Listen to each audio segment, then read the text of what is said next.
We will begin with basically, of course, the historical and evolutionary aspect of the lenticular-based procedures from SMILE to silk by none other than Professor Dr. Mahipal Sachdev sir, who has been a pioneer in this field and of course has unmatched experience. So, sir, kindly deliberate to us. Thank you. Thank you. Thank you, Tidyal and Vardhaman. Uh, I'll be just talking about the journey of Calyx, and we really have the global first Rupal here, who actually was the first adapter to this technology and obviously brought it to India. And she influenced me to buy the uh, by this particular platform. So this is basically when you look at refractive surgery, the concept of refractive surgery is not new. Uh, the concept of refractive surgery actually started way back in 1896 when Lance published the first experimental study on refractive surgery. Then came in Sato, and Sato, as you all know, was the person who started RK, but he would do it on the inside of the cornea with obviously devastating results which were there. Barakar is somebody who actually coined the word keratomelusis. That means he was the first person with the blade. With the ALK, he did the keratomelusis or reshaping of the cornea. This was followed by Theo Seiler, PTK, then you had the development of PRK, and that was on non-sighted eyes by Margaret Bagdol, and that was way back in 1987. So you have this technology of laser vision correction with good results coming in from onwards of 1987. LASIK was first described by none other than Palikaris, and Vardhaman is I think a student. He's trained with Palikaris, and this guy actually brought in the concept of LASIK. PRK LASIK came in, and then you have Sikundo, who performed the first SMILE procedure. And in India, the way SMILE is done earlier, there were two pockets or a flap. So the way it is done in India and overseas was done by Dr. Rupal, and then the SMILE was introduced. And from there on, we'll be talking about the other development. So in 2004, when SMILE was being talked about, I still remember it was in year 2007 in the American Academy of Ophthalmology that this concept was shown clinically, that this is how we propose that instead of using an excimer laser, we are just using a femtosecond laser. And these were the animal experiments that were done. And this was to actually see as to if the lenticule can be removed. This was then went on to piglets and how the thing has to be removed. In 2005, that is when the clinical evaluation started, and this was in 50 normal eyes students of the School of Optometry in Jena. That's where Carl Zeiss is, Carl Zeiss Jena. And then the human studies, this was the machine initially, and this is how the study started. And then it was 5 blind eyes, 4 eyes with CRVO, CRAO, and 1 glaucomatous eye, amblyopic eye. First seeing eye was done in on May 3rd, 2006. The time is also noted. Raghav, we need to note our time, no? You remember? I don't remember. Anyway. So this was earlier in 2006 when it was a busy year. At that time, the concept was not a small incision. It was a concept of just making the lenticule, make a flap and take out the lenticule, and the laser was a 200 hertz laser. So the first 10 eyes, this is what I was talking about, was in Las Vegas in 2006 that they said that this is, and it was a reasonably jam-packed session of these eyes that was there on that 2006. This is the Visumax and Visumax Pro, and 2007, this is, thanks Rupal for your video. This is just to take you back to history. Pioneers are the people who really do the first steps, etc. And you can see in this particular case, this is how the laser was moving. Obviously, it's very slow because it's only 200 hertz. And they played a lot on how the technique has to be. So first of all, you're seeing from inside out it is going. And then you have the whole coming from outside in. So basically they titrated this. What was problem here was that the OBL tended to increase because the time since that elapsed between when it had passed through the center and now was significant. So they have reversed the pattern so that the time taken is much less. So this is the lenticule that is being created, and basically you can see it's a larger incision, and the separation is the same as was done earlier. You can see some amount of resistance, and this is how the lenticule was taken out, and the washing, you could they used to make two pockets at that particular time.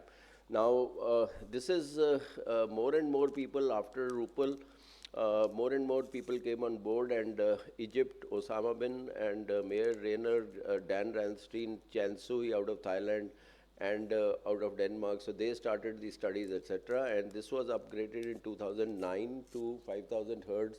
And in 2011, it was launched. So that is when the commercial launch of Smile was there. So what has changed in 9 years? So from 200, you have gone to 500, and from 500, you have gone to 800.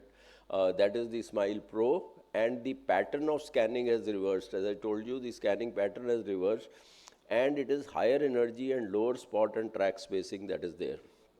Hyperopia treatment, we have Shiri with us. He's been again a pioneer. So there's a lot of work that has happened in India. And I think commercially the hyperopia module will be available, Shiri, to 3 months in India? What? India, anytime, okay. Maybe couple of months. Okay, so that's what we have been hearing for the last couple of years. But I think it's going to come. So that's where we are. So things have kept on moving and improving. And then in 2003, sorry, this should be 2023, the scientific nomenclature for the entire procedures has been called as KLEX, and that is keratorefractive lenticular extraction. So 2023 only there was a consensus to call this as KLEX, as that's kerator-lenticular extraction. Fogla has also joined us, and Ram. So they are using the Zimmer. I don't see any Schwind user here, but these are the machines that are available. 500, 800, Zimmer, Schwind, and Alita. So these are the machines, and these are the differences, wavelength being pretty much the same. The rep rate, you can see that the fastest is the Zimmer and the Alita, because they have the smallest spot size. The spot size is only 1.3 microns. The energy per pulse, you can see, is the lowest in the Alita. Laser cut time, shortest in Visumax 800, which is about 9 to 11 seconds, and it is 16 seconds in Alita. Flat interfaces are in Zimmer and Alita. Cyclotorsion compensation is not there in 500. Others have either manual or automatic. So you have the cyclotorsion and the centration system that is there. So these were the two pitfalls which were there in the 500. Lenticular geometry, etc. is there. Now, let me just come to the development of Silk. When we started the trials, the system was called as Cheetah. The project was called as Cheetah because Cheetah is the fastest animal on the planet Earth, and this was supposed to be the fastest laser that was there. This was at that time an investigational femtosecond, delivering very low energy treatment with no line and no spot separation. That means with each spot there was no line or no spot separation, and created fast and smooth cuts and induces minimal tissue disruption. It is approved in a lot of countries except US so far. So this is the first 2018 first Alita that was fired anywhere in the world on patient, and that was what the flap. So you can see this is the flap which we worked on, and this was fired in 2018. There have been a lot of changes that we have done, and 4th of January 2020, time you have to tell, Raghav. 4? Oh, great. So we can add it in the slide. So 4:47 p.m., 4th January 2020. Pretty much COVID, entire COVID period is when we worked through this with cameras all over, with the people from US joining us, etc. And this is the first Silk procedure that was performed. And these are the, from the first center in Centrofocyte going on to NN, and then going on to Singapore and Croatia. And this is the paper that was there. Just to show you, this is something where you can mark the center and you can change the centration. Again, with the marking, you can see these markings. You can do a cyclotorsion compensation. And once you have done the cyclotorsion compensation, you can say 16.7 seconds. The concept is pretty much the same. The posterior of the lenticule is cut. Then you have a round circular cut. Then you have the anterior, and then you have the entry cut, which is there. So this is pretty much how the laser is done, nothing much. This is the OBL which you have, and you can see it's almost zero or minimal dissection. That is the biggest advantage, because there is no line or spot separation, and you can see that you can easily take out the lenticule which is there. Now the biggest difference that is there in this machine is that this is creating a biconvex lenticule. The rest are all plano-convex lenticules. So this is a fast, smooth cut that you have, and this lenticule is supposedly causing less dry eye as seen by NN, and also biomechanically this is supposed to be slightly stronger than what it is, and gives good fast recovery. And Elita therefore uses the shortest, smallest, lowest energy. You can see this is the Elita versus the IFS. You can see IFS, these are larger spots, these are no line or spot separation, but the biggest advantage is that you have the sub-micron precision in these particular cases for the numerical aperture to be there. I would not be talking much about it, but you can see, I think Rajesh will be talking about Clear, that is with the Z8 platform. I don't know how they are doing it, but when initially it started, they were looking at two pockets, one merging with the anterior and the other merging with the posterior, so that it is easy to take out. Again, this is the domain of Shiri. This is the Visumax 800, which is also getting the easy cyclotorsion and centra align, which is there. So ATOS, I don't know if there is any user here, but that's another platform which is available. Over time, the results of the lenticule extraction have been fantastic. All of us who are doing the lenticule treatment have optimized their energy. That's a separate talk, I haven't. But when we started the Elita, we started at energies of 65 to 70 nanojoules. And today we are working at between 30 to 34. Okay, so what that means is that you are giving less quantity of energy onto the cornea, and therefore the visual recovery is faster. The corneas are much clearer, and you have more patients coming to 20/20 the next day. The retreatment rates are much lower. The only thing is that you, as things stand today, you can't do a lenticule extraction on a lenticule extraction for retreatment.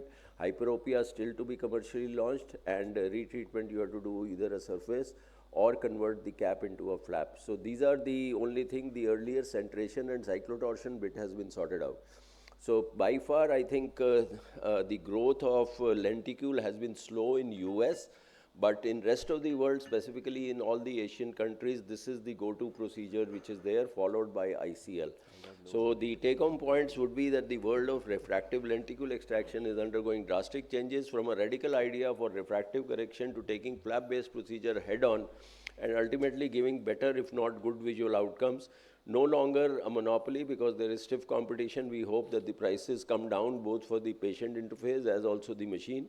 And with better laser platforms and flatter learning curves, refractive lenticule extraction, I would say, is the procedure which is go-to and is here to stay. So let technology take you forward. I would say this is no longer ifs and buts about it. It's just a question of which machine is going to deliver better, etc. So let us look at converting to lenticule extraction because of the various advantages that it has over the LASIK procedure. Thank you very much for your kind attention. Thank you. Thank you, Dr. Maipal sir, and thank you for taking us through the entire evolution of this KLX